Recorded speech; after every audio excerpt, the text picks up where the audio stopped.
पिछले भाग में हमने देखा था कि नाज रिद्धि को रोते रोते कुछ कुछ बताने की कोशिश करती है। अब आगे। अगली सुबह मुंबई। सुबह के 9 बज रहे थे। नाज रिद्धि के रूम में बेड पर आराम से सो रही थी। रिद्धि उसके पास ही बैठी उसके सर पर हाथ फेर रही थी। कल आधी रात तक नाज रोती रही। रिद्धि ने बहुत मुश्किल से उसे चुप करवा कर बेड पर लेटाया था। वो हंसती खेलती बेफिक्र सी नाज ने आज रो रो कर अपना बुरा हाल कर लिया था। रिद्धि उसके सर पर हाथ फेरती रही तो बड़ी मुश्किल से उसे नींद आई। रिद्धि भी बहुत परेशान हो गई थी नाज की ऐसी हालत देखकर। आज सुबह उसने अंकल से बात करके छुट्टी ले ली थी। नाज की हालत ठीक नहीं थी। उसे नाज को अकेले छोड़कर जाना भी ठीक नहीं लगा। रात को देर से सोने की वजह से नाज अभी तक नहीं उठी थी। रिद्धि उठकर फ्रेश हो गई। अपने और नाज के लिए चाय बनाने के लिए वो किचन में आ गई। वो हॉल में आई और वहाँ पर नाज का सूटकेस, उसका बैग वगैरह उठाकर वो उसके रूम में रखने लगी। तभी उसकी नज़र नाज के फ़ोन पर गई जो नीचे पड़ा हुआ था। रिद्धि ने एक नज़र उसके फ़ोन को देखा, फिर उठा लिया और सोफे पर बैठ गई। उसने नाज का फ़ोन ऑन किया तो सबसे ऊपर वॉलपेपर पर किसी के 2 हाथों की तस्वीर थी। रिद्धि ने नाज का हाथ पहचान लिया।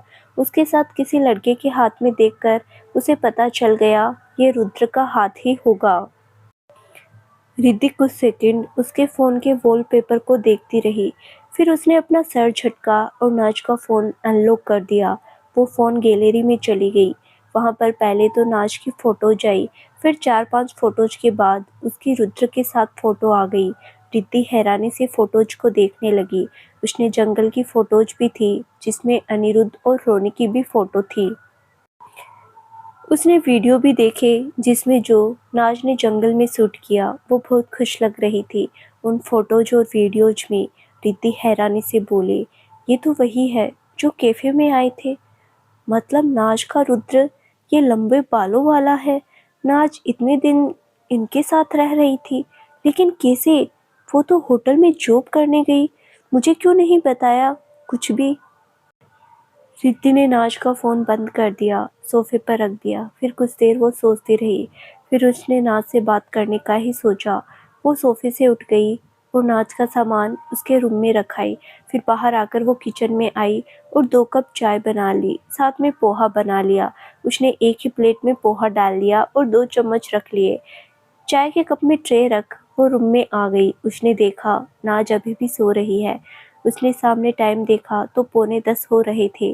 रिद्धि ने ट्रे बेड पर रख दी और नाज की तरफ आ गई और उसे उठाते हुए बोली, नाज उठो, चाय पी लो। नाज ज़्यादा गहरी नींद में नहीं थी। रिद्धि के थोड़ा सा हिलाने पर ही वो उठ गई। उसका चेहरा थोड़ा सूजा हुआ था। आंखों के नीचे कुछ ज़्यादा ही सूजन थी। नाज ने अपनी आंखें खोल दी तो सामने रिद्धि उसे देख रही थी। बहुत दिनों से उसे रुद्र उठा रहा था। नाज का फिर रोने का मन करने लगा, लेकिन अब उसने रोना रोक लिया और उठकर बैठ गई। रिद्धि ने उसे एक नज़र देखा, फिर ट्रे दोनों के बीच में रख ली और चाय का कप उठाकर नाज की तरफ बढ़ गया। नाज धीमी आवाज में, हमें नहीं पीनी चाय। रिद्धि नाज को देखकर, ये हमें वाली लैंग्वेज रुद्र की है ना? रिद्धि की बात सुनकर नाज ने अपनी नजरें उठाकर उसे देखा। नाज की आंखें भर गई। रिद्धि बोली, नाज ये रुद्र वे कैफे वाला है, वो लंबे बालों वाला? नाज पहले उसे देखती रही, फिर हाँ में सिर हिला दिया। रिद्धि ने कहा, तुमने मुझे बताया क्यों नहीं? इतना पराया समझती हो मुझे? नाज रोंदे आवाज में, नहीं रिद्धि, ऐसा नहीं है, बस तुम्हें सरप्राइज़ देना था मुझे। मैंने सोचा था जब मैं और रुद्र शादी करेंगे मैं तुम्हें राजस्थान ही बुला लूँगी, फिर तुम्हें हमेशा वहाँ अपने पास ही रख लूँगी, लेकिन मुझे ही निकाल दिया घर से उन्होंने। नाज की आंखों से आंसू बाहर आ गए। रिद्धि उसके पास गई, उसकी आंखों से आंसू साफ करके बोली, देख नाज, मेरी बात ध्यान से सुन। मुझे नहीं पता कि तुम रुद्र के पास क्यों रहती थी। तुम इतनी समझदार हो, फिर भी तुम इतनी जल्दी किसी पर इतना भरोसा कैसे कर सकती हो? बस वो 2 बार हमारे कैफे में आए और तुम रहने लगी उनके साथ। कुछ भी हो सकता था तेरे साथ, समझ रही है ना मेरी बात? अगर हो गई है रुद्र से अटैचमेंट तो उसे भूल जा। अपने आप पर ध्यान दे, हम दोनों खुश हैं ना अपनी दुनिया में, मत रो। थोड़े दिन की बात है बस, ऐसे रोने से कुछ नहीं होगा। न तो तू रुद्र के पास जाएगी, न ही रुद्र आ जाएगा। स्ट्रोंग रख खुद को। नाज उसकी बातें सुनती रही। उसने अपने आंसू हाथ से साफ किए और रिद्धि को देखकर बोली, रिद्धि, रुद्र ने भले ही मेरे प्यार को रिजेक्ट कर दिया, लेकिन वो ऐसे नहीं है, बहुत शरीफ है वो। नाज बोलते बोलते रुक गई। उसको फिर रुद्र की याद आ गई। आंखें आंसू से भर गई। रिद्धि ने कहा, नाज, भूल जा उनको, किसी के जाने से लाइफ नहीं रुकती। तू ऐसे मत इफेक्ट हो, कल से कैफे चल। नाज इमोशनल होकर, नहीं, मुझे नहीं करनी जॉब, मैं वापस कैफे नहीं जाऊंगी, अभी मेरा कुछ भी करने का मन नहीं है। रिद्धि, नाज, ये क्या बचपना है, ऐसे करने से क्या हो जाएगा? किसी एक इंसान के लिए तो खुद का फ्यूचर खराब करेगी। कोई बात नहीं, दुनिया में बहुत लोग हैं जिनको उनका प्यार नहीं मिलता, वो जीना थोड़ी छोड़ देते हैं। तो कितना काम में बिजी होगी, उतना जल्दी रुद्र को भूलेगी। नाज आंखों में आंसू लिए, रुद्र भूलने वाली चीज नहीं है, मैं कभी नहीं भूल सकती उनको। मेरा अभी कुछ भी करने का मन नहीं है। मेरे पास वो सेविंग्स है, वो तू ले ले मुझसे। मेरा जो भी खर्चा है उसमें से एडजस्ट कर लेना, मुझे कहीं नहीं जाना अभी। रिद्धि थोड़ा गुस्से में, नाज तू पागल है, मैं ये सब पैसे के लिए नहीं बोल रही हूँ। तू ऐसा बोल भी कैसे सकती है? मैं इसीलिए बोल रही हूँ, तुझे सबसे ज़्यादा प्यार तो कुकिंग से है। पहले अपने प्यार के पास जा, कुकिंग कर। नाज आंखों में आंसू लिए, नहीं रिद्धि, मेरा पहला प्यार रुद्र ही है, कुकिंग मेरा शौक है बस। प्लीज़ मुझे फोर्स मत कर, अभी मेरा कुछ भी करने का मन नहीं है। मुझे थोड़े टाइम चाहिए, अभी मैं काम नहीं कर पाऊंगी, प्लीज रिद्धि। रिद्धि उसे देखकर, ठीक है कोई बात नहीं, चल मैं भी अंकल से थोड़े दिन की छुट्टियां ले लेती हूँ, हम दोनों कहीं घूमने चलते हैं थोड़े दिन। नाज रोते हुए ना में सिर हिलाने लगी तो रिद्धि जल्दी से बोली, ठीक है, हम नहीं जाएंगे, रो मत। नाज ने आंखों से आंसू साफ कर लिए। रिद्धि ने चाय का कप उसके हाथ में दे दिया और पोहे की प्लेट आगे रखकर एक चम्मच लेकर नाज की तरफ करते हुए बोली, चल खा, रात को भी ऐसे ही सो गई थी। नाज ना में सिर हिलाकर, मेरा मन नहीं है, अभी मैं चाय पी लूंगी, तुम खाओ। रिद्धि, नहीं बिल्कुल नहीं, थोड़ा सा खा। नाज इमोशनल होते हुए, रिद्धि, मेरा सच्ची मन नहीं है, मैं बाद में पक्का खा लूंगी। रिद्धि उसकी तरफ गौर से देखते हुए बोली, नाज तू बात बात पे रोने क्यों लग जाती है? नाज ने फिर अपनी आंखें साफ कर ली, ना में सिर हिला दिया। रिद्धि उसे देखते हुए बड़े प्यार से बोली, सच में इतना प्यार हो गया तुम्हें रुद्र से, तुम तो बदल ही गई, तुम पहले वाली नाज लग ही नहीं रही। जब से मिली हो तुमसे बस एक दो बार तुम्हें इमोशनल होते देखा है, नहीं तो हमेशा हंसती मुस्कुराती दिखती हो। कुछ ही दिनों के तो रुद्र से इतना इफेक्ट हो गई। नाज नजरें नीचे किए हुए चाय का कप अपने दोनों हाथों में पकड़कर बैठी रही। उसे बिना रिद्धि की तरफ देखकर कहा, वो बहुत अलग थे रिद्धि, मैंने आज तक उनके जैसा इंसान नहीं देखा। मैंने कभी किसी से इतना जल्दी अट्रैक्ट नहीं होती, लेकिन रुद्र से मैं एक ही दिन में अट्रैक्ट हो गई। पहले ही दिन मैं उनके रूम में सोने चली गई। मुझे उन पर ट्रस्ट था, वो गलत नहीं करेंगे मेरे साथ कुछ, और कभी किया भी नहीं। मुझे हमेशा इज्जत दी, मेरे सारे नखरे मुस्कुराकर झेले उन्होंने। मैं जितना भी तंग कर लूं वो कभी परेशान नहीं हुए मुझसे। रिद्धि, तो सोच भी नहीं सकती जितने प्यार से उन्होंने मुझे रखा। कोई कैसे ना करे ऐसे इंसान से प्यार, किसी को भी हो जाएगा उनसे प्यार। मैं इकलौती लड़की हूँ जिनसे वो बात करते हैं, मेरे अलावा उन्होंने कभी किसी लड़की से बात करना तो दूर, नजरें भी नहीं मिलाई। राजस्थान के राजा है वो, वहाँ के हुक्म शाह, लेकिन वो मेरी छोटी सी बात को भी किसी हुक्म की तरह लेते थे। मेरे हाथ में थप्पड़ भी खाए, बुरी बातें भी सुनी, लेकिन उन्होंने कभी भी आप लगाए बिना बात नहीं की, हमेशा रिस्पेक्ट दी। मैं किसी ना प्यार करती, पहले दिन ही प्यार हो गया मुझे उनसे, जब उनकी मीठी जुबान और आंखों में अपने लिए इज्जत देखी। रिद्धि, हम जंगल में गए थे, सब वहाँ हम दोनों बारिश में फँस गए। वहाँ हम दोनों इतने करीब थे कि हमारे बीच कुछ भी हो सकता था। मैं उनको मना भी नहीं करती, लेकिन इतने करीब होकर भी उन्होंने मुझे गलत टच नहीं किया। मुझे लगा नहीं कुछ गलत उनकी बाहों में। हम दोनों बहुत कम कपड़ों में थे, फिर भी उन्होंने ऐसा कुछ भी नहीं किया। तू बता रिद्धि, मैं करूँ फिर? क्यों ना करूँ उनसे प्यार? वो मेरे दिल में घर बनाकर बैठ गए। अब वो घर नहीं टूट सकता। वो भले ही मुझसे प्यार नहीं करते, लेकिन मुझे उनके अलावा कभी किसी और से प्यार नहीं होगा। रुद्र, बस रुद्र ही है। उनके अलावा मुझे किसी के दूसरे लड़के को देखना भी गवारा नहीं। अगर वो मेरी लाइफ में नहीं तो कोई और भी उनकी जगह नहीं लेगा। मुझे पता है वो कभी नहीं आएंगे मेरे पास। अगर रोकना होता तो वही रोक लेते। वो मेरी ज़िंदगी में कभी वापस नहीं आएँगे, लेकिन वो चाहते हैं मैं अपनी लाइफ़ में आगे बढ़ूँ, उनको भूल जाऊँ। मैं ये भी नहीं करूँगी। उन्होंने मेरे प्यार को मौका नहीं दिया, अब मैं भी मौका नहीं दूँगी। सारी ज़िंदगी ऐसे ही रहूँगी। कभी रुद्र का चेहरा भी नहीं देखूँगी, कभी नहीं। नाज़ सर नीचा किए रोने लगी। रिद्धि की भी आँखें भरी हुई थी नाज़ की बातें सुनकर। उसकी बातें सुनकर किसी को भी पता चल जाए कि नाज कितना प्यार करती है रुद्र से। उसने अपनी ज़िंदगी जोड़ ली उसके साथ। नाज ने सिर्फ एक घूँट चाय का पिया था, बाकी उसके हाथ में था।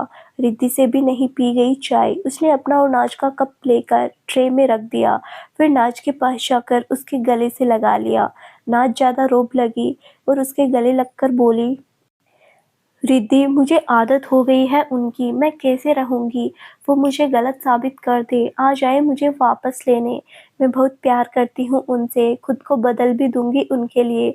मुझे नहीं रहा जा रहा, दिल कर रहा है उनके पास चले जाऊँ, उनसे रिक्वेस्ट कर लूँ, वो एक मौका तो दे ही सकते थे मुझे। धीरे-धीरे उनको भी प्यार हो जाता मुझसे। हम दोनों की फैमिली नहीं है, मैं कभी उनकी फैमिली की कमी फ़ील नहीं होने देती। जैसे वो मेरा ख़्याल रख रहे थे, वैसे मैं भी रखती, एक अच्छी वाइफ़ बनती, लेकिन उन्होंने तो मेरे प्यार को एक मौका भी नहीं दिया। मैं बता भी नहीं पाई उनको अच्छे से कि कितना प्यार करती हूँ उनसे। उन्होंने मुझे पूरा बताने तक का मौका नहीं दिया। क्यों किया मेरे साथ ऐसा? पहली बार किसी से इतना जोड़ लिया खुद को, अपने बच्चों तक के सपने देख लिए थे मैंने, उनके नाम भी सोच लिए थे। रुद्र मुझे जब भी आई लव यू बोलते, मैं जल्दी ही उनसे शादी भी कर लेती। मेरा पहला प्यार थे रुद्र, मैं हवा में उड़ रही थी, कितनी अच्छी फीलिंग थी। मैंने कभी नहीं सोचा था रुद्र ऐसा करेंगे मेरे साथ। रब से ज़्यादा भरोसा हो गया था उन पर। कभी किसी की ऊंची आवाज़ बर्दाश्त नहीं की मैंने, लेकिन जब रुद्र ने डांटा मुझे बिल्कुल बुरा नहीं लगा। मुझे इस बात का बुरा लग रहा था कि रुद्र ने मुझे डांट तो दिया, लेकिन फिर गले से क्यों नहीं लगाया। सिर्फ एक रुद्र है जिनकी डांट भी मैं खुशी-खुशी सुन सकती हूँ। I love him a lot.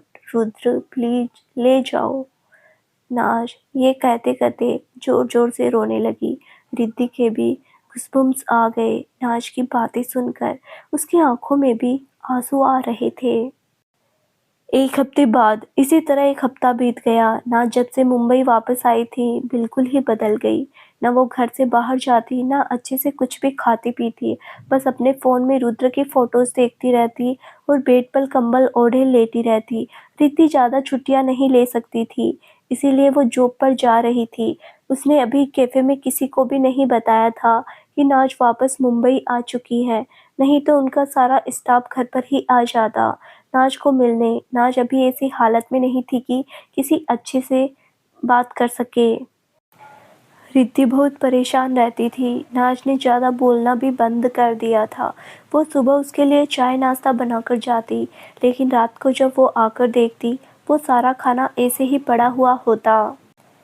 सारा दिन वो आंखें बंद करके बेड पर लेटी रहती। उसके रोने की गवाही उसका गीला तकिया दे देता।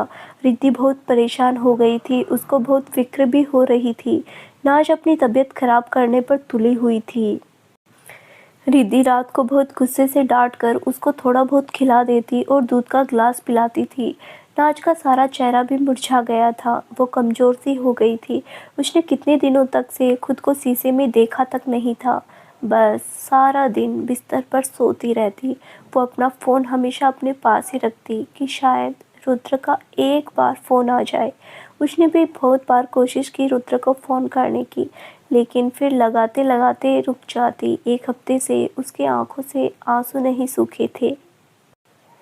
नाज की हर एक एक्टिविटी पर कोई नज़र रख रहा था। वो कैसे रह रही है, क्या कर रही है, सबके बारे में वो नज़र रख रहा था। नाज और रिद्धि को इसके बारे में कोई पता नहीं था। आज सैटरडे था। आज रिद्धि हाफ डे लेकर घर आ गई। उनको घर का थोड़ा राशन लेकर आना था। काफ़ी चीज़ें भी ख़त्म हो गई थी घर की। रिद्धि ने नाज को भी ले जाने का सोचा। रिद्धि ने घर आकर पानी पिया और अपना बैग हाल में रख लिया और नाज की तरफ आ गई। वो बेड पर लेटी सो रही थी। रिद्धि उसके पास आई और उसे उठाते हुए बोली, नाज उठ, मार्केट जाना है हमें। घर का थोड़ा राशन खत्म हो गया है। कोई सब्जी भी नहीं है घर पर, चलकर लेकर आते हैं। नाज रिद्धि को हिलाने से उठ गई। अपना मुरझाया सा चेहरा लेकर वो बैठ गई और बोली, रिद्धि तू ले आ जाकर प्लीज, नहीं तो हम ऑनलाइन ऑर्डर कर देते हैं। रिद्धि उसे बाहों से पकड़कर उठाते हुए, बिल्कुल नहीं, हम खुद जाएंगे लेने, जैसा हमेशा जाते हैं। चल रेडी हो जा। नाज उसकी तरफ बेचारगी से देखने लगी तो रिद्धि भोला सा मुंह बनाकर बोली, नाज अब तुम्हें मेरी कोई फिक्र नहीं है ना। कैफे से आई हूँ मैं अभी अभी, कितना थक गई हूँ। मैंने सोचा था हम मार्केट साथ जाएंगे, पानी पूरी खाकर आएंगे। मैं अकेले कैसे स्कूटी पर सब एडजस्ट करूंगी।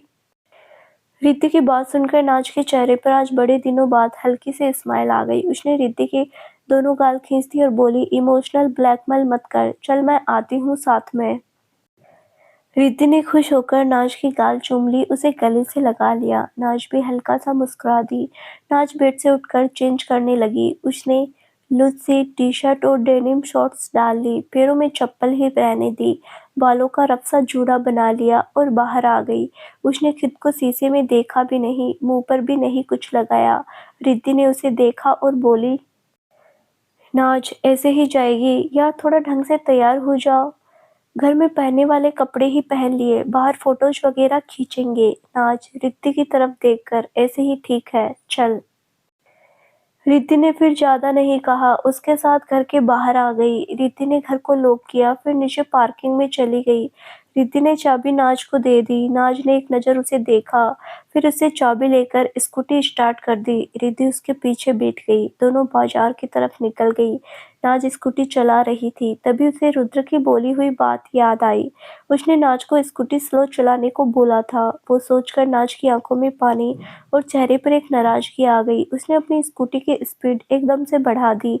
पीछे बैठी रिद्धि जल्दी से बोली, नाज थोड़ा स्लो, खाली सड़क नहीं यहाँ। नाज को कुछ सुनाई नहीं दे रहा था। उसके दिमाग में बस रुद्र की बातें घूम रही थी। वो स्पीड से स्कूटी चलाई जा रही थी।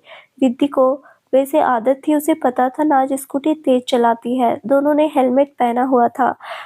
थोड़ा आगे जाकर रेड लाइट थी। नाज का बिल्कुल ध्यान नहीं था उसकी तरफ। वहां बहुत सी गाड़ियां खड़ी थी। नाज अपने स्टेट ऑफ माइंड में ड्राइव कर रही थी। उसकी स्कूटी की स्पीड अभी भी तेज थी। रिद्धि को अब डर लगने लगा। उसने नाज को हिलाया और रुकने का बोला। नाज एकदम से सेंस में आई और झटके से ब्रेक लगा दी। उसने इतनी जोर से ब्रेक लगाई कि उनकी स्कूटी बैलेंस ही नहीं कर पाई और आगे खड़ी एक गाड़ी से जाकर जोर से टकरा गई। रिद्धि झटके से थोड़ा पीछे गिर गई, लेकिन नाज स्कूटी के साथ ही उस कार से जा टकराई। अगले ही पल नाज सड़क पर गिरी थी। स्कूटी उसके ऊपर गिर गई। वहां अचानक से भगदड़ मच गई। सब अपनी अपनी गाड़ियों से उतरकर उनको देखने आ गए। सर पर हेलमेट होने की वजह से दोनों के सर पर तो कोई चोट नहीं आई, लेकिन रिद्धि के पैर पर थोड़ा लग गया। नाज तो बेहोशी हो गई। वहां लोगों ने आकर रिद्धि को उठाया। वो होश में थी, बस पैर पर हल्की चोट लगी थी। उसने नाज को देखा तो घबराकर रोने लगी। उसकी तरफ लंगड़ाते हुए चली गई। नाज के ऊपर से स्कूटी हटा दी गई थी। उसकी बाह से खून निकल रहा था और कहीं चोट नहीं थी, लेकिन वो बेहोश थी, उठ नहीं रही थी। रिद्धि नाज के पास बैठ गई और उसे उठाने लगी। जब नाज नहीं उठी तो वो सबकी तरफ देखकर रोते हुए हेल्प मांगने लगी।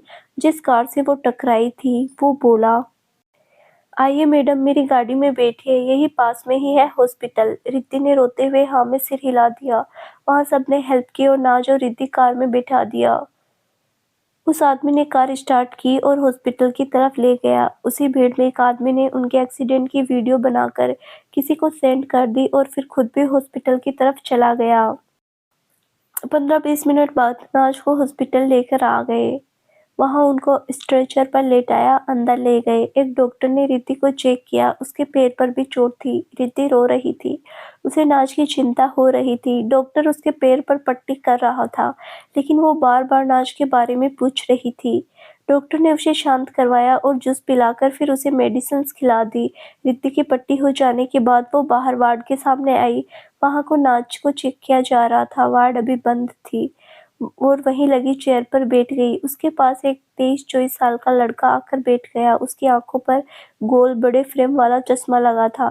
थोड़े कर्ली से बाल, क्यूट सा फेस था लड़के का। वो रिद्धि को देखकर बड़ी शांति से बोला, मैम आप ठीक है? रिद्धि की आवाज़ सुनकर उसकी तरफ उसे लगा ये वहाँ भीड़ में से कोई हेल्प करने आया होगा। उसे हाँ में सिर हिला दिया। रोते हुए बोली, मैं ठीक हूँ, लेकिन मेरी बहन अंदर है, पता नहीं वो कैसी है।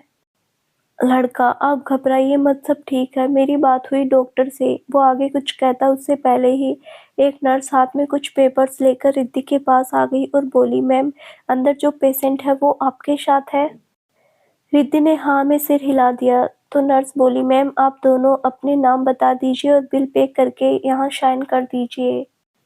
रिद्धि कंफ्यूज सी हो गई, लेकिन फिर हाँ में सिर हिला वो पेपर्स लेने लगी तो रिद्धि के पास बैठे लड़के ने वो पेपर्स ले लिए और नर्स से थोड़ा कठोर आवाज में बोला, मैम बिल पे हो गया है, आप चेक कीजिए पहले जाकर। नर्स थोड़ा घबरा गई और बोली, लेकिन सर। लड़का घूरते हुए, do your work properly miss नाज, और रिद्धि के नाम का बिल पहले ही पे चुका हुआ। वो नर्स ने डरते हुए जल्दी से हाँ में सिर हिला दिया। लड़के ने पेपर्स वापस नर्स को दे दिया। रिद्धि हैरानी से उस लड़के की तरफ देख रही थी। नर्स के जाने के बाद वो बोले, किसने पे किया हमारा बिल और आपको नाम कैसे पता है हमारा?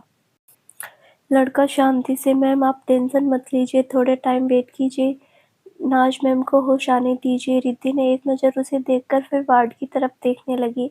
आधे घंटे के बाद डॉक्टर एक नर्स के साथ बाहर आई। डॉक्टर को देखकर रिद्धि खड़ी होने लगी तो डॉक्टर ने उसे बैठने का इशारा करते हुए कहा, मैम बैठे रहिए, आप चोट लगी है आपको? रिद्धि वापस बैठ गई, बोली, डॉक्टर मेरी बहन। डॉक्टर वो ठीक है, लेकिन वो इतनी वीक क्यों है? वो अच्छे से खाना वाना नहीं खा रही है क्या? वो इंटरनली बहुत वीक है। वीकनेस की वजह से वो बेहोश है। चोट ज़्यादा नहीं आई, बस हाथ पैर पर हल्की सी चोट है। थोड़े दिन में ठीक हो जाएगी, लेकिन उनके खाने पीने का अच्छे से ध्यान रखिए, ऐसे उन्हें प्रॉब्लम फेस करनी पड़ सकती है। रिद्धि डॉक्टर की बातें सुनती रही। वो लड़का डॉक्टर को देखकर बोला, डॉक्टर उनको होश कब आएगा? डॉक्टर अभी तो हम उनको ड्रिप लगा रहे हैं, थोड़ा एनर्जी आए उनकी बॉडी में, 2-2.5 घंटे तक होश आ जाएगा, आप देख सकते हैं उनको। लड़का ने हाँ में सिर हिला दिया। डॉक्टर एक नज़र उनको देखकर चली गई। डॉक्टर के जाने के बाद रिद्धि चेयर को पकड़कर उठने लगी तो लड़का बड़े आदर उसकी तरफ हाथ बढ़ाकर बोला, may I help you ma'am? Riddhi उसे देखने लगी, फिर उसने अपना हाथ उस लड़के के हाथ में दे दिया। उसने रिद्धि को उठाया और धीरे धीरे नाज के रूम की तरफ ले गया। वो दोनों अंदर गए तो देखा नाज बेड पर बेहोश पड़ी थी। उसके मुंह पर ऑक्सीजन लगी थी, बड़ी सी ड्रिप भी लगी थी, एक हाथ में पट्टी की हुई थी। रिद्धि ने देखा तो उसकी आंखें भर आई। वो नाज की तरफ जाने लगी तो लड़का बोला, मैम आप सोफे पर बैठ जाइए, नाज मैम ठीक है। रिद्धि ने एक नज़र लड़के को देखा, फिर हाँ में सिर हिला दिया। लड़के ने उसे सोफे पर बिठा दिया और बोला, मैम आप कुछ खाएंगी? रिद्धि नाम में सिर हिलाकर, मैं ठीक हूँ सर, आपको हमारी हेल्प के लिए उसके लिए थैंक यू, आपको भी काम होगा, आप चाहिए मैं हैंडल कर लूँगी। लड़का हल्का मुस्कुराकर, मैम मैं अपनी जो भी कर रहा हूँ, by the way my name is Pawan, आप सर मत बोलिए मुझे, जब तक मेरे सर नहीं आ जाते तब तक आप दोनों का ख्याल रखना मेरी जिम्मेदारी है। रिद्धि, कौन सर? मैं समझी नहीं। पवन, मैम थोड़ी देर में आप समझ जाएंगे, आप आराम कीजिए। रिद्धि उसे गौर से देखते हुए, कौन हो आप? पवन हल्का सा मुस्कुराकर, मैम इंसान हूँ मैं। रिद्धि उसे घूरने लगी। वो हल्का हंसकर बोला, ओके ओके, गुस्सा मत कीजिए, आप मुझे अपना भाई समझ लीजिए, बस नाज मैम को होश आने दीजिए, मैं सब बता दूंगा आपको, आप आराम से बैठिए, मैं कॉफ़ी और कुछ खाने को लेकर आता हूँ आपके लिए। रिद्धि बस उसे देखती रही। पवन हल्का सा मुस्कुराकर फिर बाहर चला गया। उसने बाहर आकर एक कॉल लगा दिया। उधर से पहली रिंग में ही कॉल रिसीव हो गया। पवन बोला, सर मैम ठीक है लेकिन बेहोश है अभी, बहुत वीकनेस है उनमें। लास्ट कुछ दिनों से वो अच्छे से खा नहीं रही थी, इसकी वजह से बेहोश है। आप चिंता मत कीजिए, उनको चोट नहीं आई ज़्यादा। उधर से कुछ बोला गया तो पवन बोला। जी सर, रिद्धि मैम भी ठीक है, मैंने डॉक्टर से बात की है। पवन कुछ देर फ़ोन पर बात की, फिर फ़ोन कट करके जेब में रख लिया और पेंट्री में चला गया। उसने 2 कप कॉफ़ी और सैंडविच ले लिए। वो ट्रे पकड़े वापस वार्ड में आ गया। रिद्धि अपने दोनों पैर सोफ़े पर रखकर बैठी हुई थी। उसको दवाई की वजह से अब नींद आने लगी थी। पवन उसके पास आया और टेबल पर ट्रे रखकर बोला, मैम कॉफ़ी पी लीजिए, आपका ब्लड प्रेशर नॉर्मल हो जाएगा। रिद्धि का सर सच में बहुत दर्द कर रहा था। उसने कॉफ़ी का कप ले लिया। पवन ने उसके सामने सैंडविच भी कर दिया तो रिद्धि ने एक नज़र उसे देखकर सैंडविच भी ले लिया और खाते हुए बोली, भैया आपने बिल पे किया हमारा। भैया सुनकर पवन के हाथ रुक गए। उसकी तरफ देखते हुए बोला, नहीं मैम, मेरे सर ने पे किया। रिद्धि आप बता दीजिए कितना बिल है, मैं गूगल पे कर देती हूँ आपको। आप अपने सर को दे देना। पवन मुस्कुराकर, इतनी टेंशन मत लीजिए आप रिद्धि, ऐसे नहीं रख सकते हम किसी के भी पैसे, आप बता दीजिए। पवन, मैम जब सर आ जाएंगे तब आप खुद ही उन्हें वापस कर देने पैसे। रिद्धि, वैसे नाम क्या है आपके सर का? पवन, आप देखेंगी तो समझ जाएंगी। उसके बाद ना तो रिद्धि ने कुछ पूछा ना ही पवन ने कुछ बोला। रिद्धि नाच को देखने लगी। पवन की नज़र भी नाच की तरफ ही थी। वो बेहोश लेटी हुई थी बेड पर। 2 घंटे हो गए थे नाच को, अभी तक होश नहीं आया था। रिद्धि और पवन उसके पास ही रूम में बैठे थे। अंधेरा भी हो रहा था। अब डॉक्टर उसको थोड़ी देर पहले चेक करके चला गया था। उन्होंने नाच का ऑक्सीजन मास्क और ड्रिप्स उतार दी थी। वो नॉर्मल सांसें ले रही थी। उसको 2 घंटे में 3 ड्रिप लगे थे। अब उसकी बीपी वगैरह नॉर्मल था सब। मेडिसन की डोज की वजह से अब नाज गहरी नींद में थी। इतने दिन से ना तो अच्छे से सोई थी ना ही अच्छे से खा पी रही थी। रिद्धि को भी मेडिसन दी गई थी। स्ट्रॉन्ग मेडिसन होने की वजह से वो सोफे पर ही सो गई। उसने अपने पैर सोफे पर रखे हुए थे। उसके पैर में सूजन भी आ गई थी। पवन सिंगल सोफे पर बैठा हुआ था। वो अपने फ़ोन में कुछ कर रहा था। दोनों लड़कियां आराम से सो रही थी। रात के 8:30 बज रहे थे। वैसे तो उन दोनों को डिस्चार्ज मिल जाता, लेकिन पवन ने अभी मना कर दिया डिस्चार्ज लेने से। इसीलिए डॉक्टर ने आज की रात हॉस्पिटल में ही रहने की परमिशन दे दी। रूम में एकदम शांति थी। तभी रूम की शांति दरवाज़ा खुलने की आवाज़ से टूट गई। पवन ने नज़रें उठाकर दरवाजे की तरफ देखा तो जल्दी से सोफे से उठकर खड़ा हो गया और अपने दोनों हाथ पीछे कर लिए। दरवाजे पर रुद्र खड़ा था। उसकी नज़रें सिर्फ नाज पर ही थी। उसकी आंखों में हजारों इमोशंस थे। उसके चेहरे का नूर भी एकदम गायब था। आंखें उसकी भी सूजी हुई थी। बियर्ड थोड़ी बड़ी हुई थी लेकिन फिर भी बहुत हैंडसम लग रहा था। लंबी बियर्ड के साथ टी-शर्ट ट्राउजर पहना था उसने। पैरों में उसके भी चप्पल थी। बालों को रबर बैंड से पीछे बांधा हुआ था। बिल्कुल कैजुअल सी लुक में वो राजस्थान से मुंबई आ गया था। पवन को रुद्र ने हायर किया था नाज के लिए। जब नाज मुंबई आई थी उसकी हर एक्टिविटी की खबर पवन उसे देता था। नाज की हालत उससे भी बर्दाश्त नहीं हो रही थी, लेकिन वो इस उम्मीद में बैठा था कि थोड़े दिन बाद वो ठीक हो जाएगी। जैसे नाज रह रही थी वैसे ही रुद्र भी था। हर हारे हुए इंसान की तरह दिन काट रहा था। उसने भी लगभग बोलना बंद ही कर दिया था। वो भी किसी बात का जवाब नहीं देता था। अनिरुद्ध भी बस उसको देख रहा था। वो भी जानता था रुद्र ज़्यादा दिन नहीं रह पाएगा नाज के बिना। आज जब रुद्र के फ़ोन में नाज के एक्सीडेंट की वीडियो आई तो उसकी जान ही सूख गई। देखकर बॉडी वहीं कांपने लगी। अब उसका सब्र वहीं जवाब दे गया। उसने 1 मिनट भी नहीं सोचा। जैसा था वैसे ही वो घर से निकल गया। अनिरुद्ध को भी जब ये खबर मिली तो वो भी बेचैन हो गया। नाज का तो वो बहन मानता था, उसके साथ उसकी अटैचमेंट थी, लेकिन उसे रिद्धि का भी दर्द बर्दाश्त नहीं हो रहा था। वो भी वैसे ही निकल पड़ा। रोनी ने 10 मिनट में प्राइवेट जेट तैयार करवा लिया। तीनों मुंबई के लिए निकल गए। रुद्र ने पवन को स्ट्रिक्ट ऑर्डर दिए उनका ख्याल रखने के लिए। पवन इसीलिए तब से वहीं पर था। रुद्र दरवाजे पर खड़ा नाज को देख रहा था। उसकी आंखें भर आई अपनी जान को देखकर। अनिरुद्ध और रोनी भी रुद्र के पीछे आ गए। अनिरुद्ध की नज़र सोफे पर सो रही रिद्धि पर गई तो वो भी आंखों में आंसू लिए उसे देखने लगा। अनिरुद्ध के कदम अपने आप रिद्धि की तरफ बढ़ गए। वो आराम से सोफे पर सो रही थी। अनिरुद्ध की नज़र उसके पैर पर गई तो दिल दुखने लगा। उसका पैर बहुत ज़्यादा सूज गया था उसका। वो धीरे से आकर उसके पास नीचे बैठ गया और इमोशनल होकर उसके सर पर हाथ फेर दिया। रिद्धि थोड़ा कसमसाई और वापस सो गई। अनिरुद्ध के चेहरे पर रोते-रोते हल्की स्माइल आ गई। दूसरी तरफ रुद्र नाज को देखते ही उसकी तरफ बढ़ गया। जैसे-जैसे उसके कदम बढ़ रहे थे, उसकी धड़कनों की स्पीड भी बढ़ रही थी।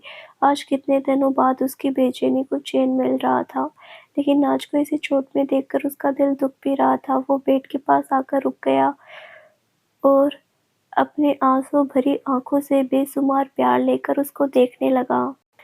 कितनी कमज़ोर लग रही थी उसकी जान, उसके चेहरे का नूर ही गायब था। रुद्र की आंखों से आंसू बाहर आ गए। उसने ऊपर देखकर एक गहरी सांस ली और नाज के पास पेट पर बैठ गया। रुद्र ने अपने कांपते हाथ नाज की तरफ बढ़ा दिए। वो नाज के ऊपर थोड़ा सा झुक गया और आगे बढ़कर उसके माथे पर अपने होठ रख दिए। एक ही सेकंड में दोनों की बॉडी कांप गई। रुद्र ने अपने होठ अलग किए और रोने लगा। नाज के सर पर प्यार से हाथ फेरकर धीरे से बोला, जान। ना चाहे कितनी भी गहरी नींद में क्यों न हो, वो रुद्र की एक आवाज़ से उठ जाती। आज भी यही हुआ। रुद्र की आवाज़ से नाज की आंख खुलने लगी।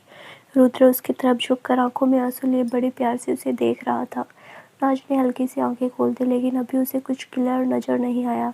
लेकिन जब उसने अपनी पूरी आंखें खोली तो उसकी आंखों के सामने वही शख्स था जिसको देखने के लिए वो मरी जा रही थी। रुद्र ने नाज की पूरी आंखें खुली देखी तो रोने लगा। उसने अपना सर नाज के सर से जोड़ दिया और रोते हुए बोला, जान, आपके एक्सीडेंट की खबर सुनकर सांसें रुक गई थी हमारी। हमने समझाया था ना आपको स्लो ड्राइव करना, आप क्यों नहीं मानते हमारी बात? कुछ हो जाता आपको तो क्या करते हम? हमारे बारे में भी नहीं सोचा आपने? रुद्र के आंसू नाज के चेहरे पर गिर रहे थे। वो नाज का चेहरा अपने हाथों में लेकर उसके माथे से माथा जोड़कर रो रहा था। नाज ने पहले तो आंखें खोल ली थी लेकर, फिर रुद्र का एहसास पाते ही फिर आंखें बंद कर ली। वो रुद्र के एहसास में डूबी बंद आंखों से उसकी बातें सुन रही थी। रोनी और पवन दोनों बाहर चले गए थे। वो डिस्चार्ज की फॉर्मेलिटीज देखने लगे। अनिरुद्ध रिद्धि के पास बैठा था। नाज ने कुछ नहीं कहा। उसकी बंद आंखों के कोरों से आंसू बाहर आ गए। दोनों की सांसें एक दूसरे के चेहरे पर आ रही थी। थोड़ी देर रुद्र ऐसे ही रोता रहा, फिर उससे अलग होकर उसका माथा फिर से चूम लिया और बोला, हमसे बात भी नहीं करेंगे आप? इतना नाराज हो आप हमसे? नाज ने अपनी आंखें खोल दी और रुद्र की आंखों में देखने लगी। दोनों की आंखों में एक जैसे इमोशंस थे। कितने दिनों के बाद दोनों एक दूसरे को मिल रहे थे। नाज का रोने जैसा मुंह हो गया। उसने रुद्र से अपनी नजरें हटा ली और साइड में फेस करके रोने लगी। रुद्र ने नाज के ऐसे करते हुए देखा तो रोते हुए बोला, आई एम सॉरी जान, प्लीज हमसे बात कीजिए। रुद्र ने अपना चेहरा नाज के गाल पर रख दिया, रोने लगा। नाज साइड को देखते हुए रो रही थी। उन दोनों के रोने की आवाज़ से रिद्धि की नींद खुल गई। उसने अपनी आंखें खोली तो अनिरुद्ध उसे प्यार से देख रहा था। अनिरुद्ध को देखकर रिद्धि हैरान सी हो गई। वो कुछ पल टकटकी लगाए बस उसे देखती रही। फिर उसने अपनी नजरें घुमाकर बेड की तरफ देखा। रुद्र और नाज दोनों के चेहरे आपस में जुड़े हुए थे। वे रो रहे थे।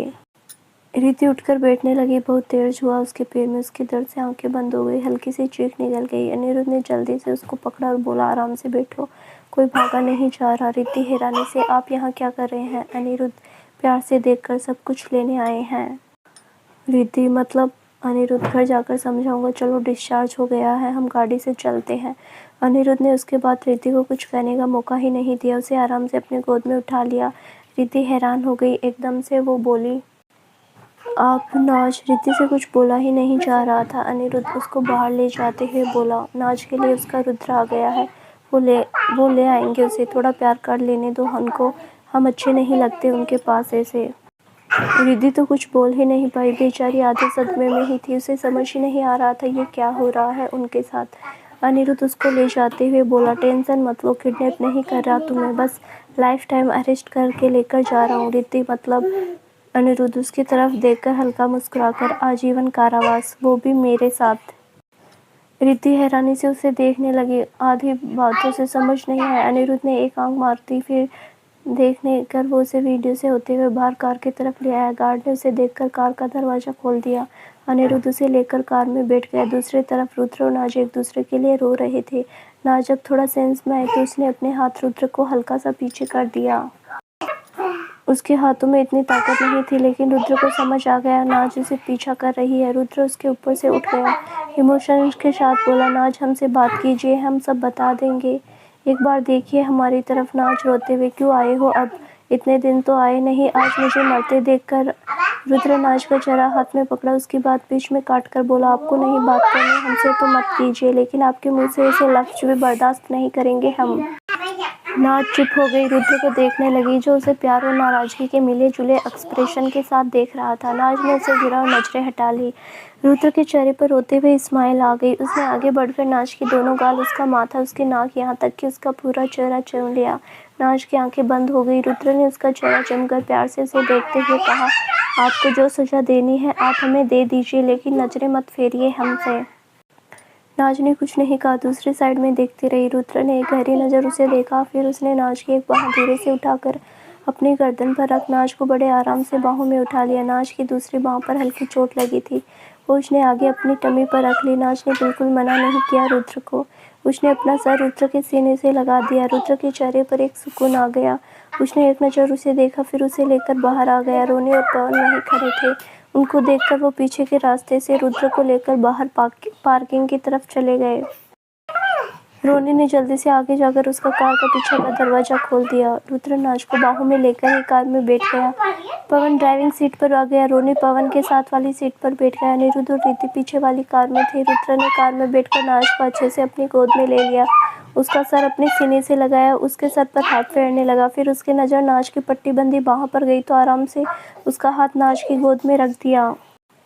नाज कोई रिक्वेस्ट नहीं कर रही थी, वो बस रुद्र की बाहों के सुकून में डूबी हुई थी। उसे अभी कुछ भी नहीं सूझ रहा था। जो सुकून वो चाहती थी वो उसे मिल गया था। रुद्र की बाहों में थी अभी, और इससे बड़ी जन्नत क्या होगी दुनिया में। रुद्र प्यार से उसके हाथ फेर रहा था, दूसरे हाथ से उसके नाज को बहुत अच्छे से होल्ड किया हुआ था। नाज बच्चे की तरह उसकी गोद में आराम फरमा रही थी। रुद्र को देखकर तो आधे से ज़्यादा तबीयत उसकी ठीक भी हो गई थी। अभी कार में पूरी तरह शांति थी।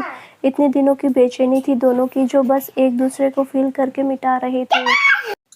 दूसरी तरफ अनिरुद्ध की कार में रिद्धि उसकी गोद में थी। वो बेचारी तो थोड़ी डरी सहमी सी बैठी थी। उसके पैर दूसरी सीट पर पिल्लों के ऊपर रखे हुए थे। अनिरुद्ध ने उसके चेहरे को ध्यान से देखा और धीरे से कान के पास जाकर बोला, डर क्यों रही हो? नाज ने बताया होगा, हम सबके बारे में बहुत इज्जत करते हैं, हम लड़कियों की।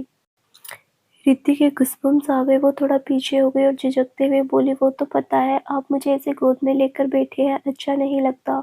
आप नाज को जानते हो, मुझे थोड़ी जानते हो। अनिरुद्ध उसकी आंखों में देखकर, तुम्हें किसने कहा मैं तुम्हें नहीं जानता? 7 जुलाई 2000 से लेकर आज की डेट तक तुमसे जुड़ी है, हर बात जानता हूँ। रिद्धि हैरानी से, मेरा डेट ऑफ बर्थ कैसे पता है आपको? अनिरुद्ध मुस्कुराकर, सिर्फ डेट ऑफ बर्थ ही नहीं, सब कुछ पता है। अब हमारा फ्यूचर साथ में है तो इतना तो जान ही सकता हूँ तुम्हारे बारे में। और एक बात मुझे ये भी पता है, जब से नाज ने तुम्हें मेरा नाम बताया तुम इंस्टाग्राम और फेसबुक हर जगह मेरा नाम सर्च करके मेरी आईडी ढूंढ रही हो। अब अनिरुद्ध ने जैसे ही ये बोला, रिद्धि की तो बेचारी की सांसें सूख गई। वो डरते हुए अनिरुद्ध की तरफ देखने लगी और डरते हुए बोली, वो मैं ऐसे ही, नाज बहुत दुखी थे, मुझे बस कांटेक्ट करना था। अनिरुद्ध उसकी नर्वसनेस पर मुस्कुरा दिया और बोला, वो तो तुम मेरे फ़ोन नंबर भी कर सकती थी, नाज के पास था मेरा नंबर। और अगर नाज की बात थी तो तुम्हें रुद्र को कांटेक्ट करना चाहिए था। रुद्र की आईडी तो तुमने एक बार भी सर्च नहीं की। रिद्धि घबरा गई। उसने अपनी नज़रें नीची कर ली। उसे अब कोई बहाना नहीं सूझ रहा था। सच तो ये था कि उसे अनिरुद्ध अच्छा लगा था, लेकिन उसे तो अनिरुद्ध का नाम भी नहीं पता था। जब नाज से अनिरुद्ध का नाम पता चला तो वो अनिरुद्ध की आईडी सर्च करने लगी थी। वो कोई उम्मीद लेकर नहीं बैठी थी। नाज की हालत देखकर वो तो वैसे भी दूर ही रहना चाहती थी इन सब से, लेकिन उसका दिल कर रहा था अनिरुद्ध से बात करने का। उसे लगा था अनिरुद्ध को क्या पता कि मैं कौन हूँ। वो तो पहचानेगा भी नहीं, लेकिन उसे कहीं भी अनिरुद्ध की आईडी नहीं मिली। वो निराश होकर रह गई। अनिरुद्ध उसके कान के पास जाकर, अनय सिंह शेखावत के नाम से आईडी मेरी, प्यार के मामले में मैं भी कम नहीं हूँ, अपने दोस्त से पूछ लेना। हमारे घर में महिलाओं को पूजा जाता है और मैं तुम्हें पूछना चाहता हूँ। रुद्र नाज को लेने आया है हमेशा के लिए, और मैं तुम्हें, अगर जरा भी फीलिंग है मेरे लिए तुम्हारे दिल में, प्लीज़ एक मौका दे देना।